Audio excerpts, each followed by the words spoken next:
stadium awal ditemukan tentu bergantung dengan usia, bergantung pada keluhan.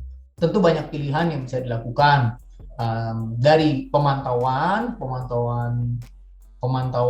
aktif, radiasi ataupun operatif untuk operasi radikal prostat seperti itu.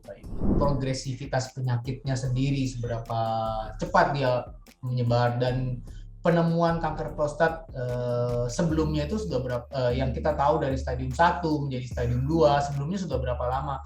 Terkadang pasien kita tidak tahu, jadi sebelumnya pasien dia sebenarnya sudah stadium awal kanker prostat cuma tidak terdeteksi, sehingga pada saat ketemu di kita, di dokter spesialis, sudah menjadi stadium 2, stadium 3, bahkan stadium lanjut seperti itu. Menyerang pada umumnya laki-laki di atas usia 40 tahun. Ya dari usia 40, 50, 60, 70 sampai 80 tahun ke atas seperti itu. Tapi hanya menyerang pada laki-laki. Jika di atas usia 40 tahun dan ada riwayat pada ayah pasien, orang tua pasien pernah menderita kanker prostat, baiknya untuk pemeriksaan screening bisa dilakukan dengan pemeriksaan laboratorium namanya PSA, dan disertai dengan pemeriksaan colok dubur. Colok dubur itu untuk mengetahui adanya keganasan atau tidak, atau kanker prostat. Nah, dengan dua metode pemeriksaan di atas, kita bisa mencurigai seorang pasien atau seorang laki-laki apakah ada kanker prostat atau tidak. Ada kemungkinan, betul-betul ada, jadi ada bakat lah, boleh dikatakan seperti itu, untuk pada anak pasien bisa timbul kanker prostat. Lebih tinggi kemungkinannya pada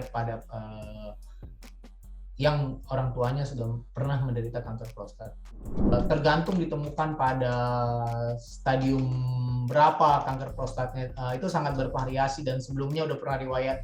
Jadi itu hal yang ketika kita bicara dengan masalah infertilitas itu tentu bisa menjadi hal yang multifaktorial lagi begitu, Mbak Yuli. Jadi untuk seorang pasien dengan kanker prostat dan infertil, jadi ada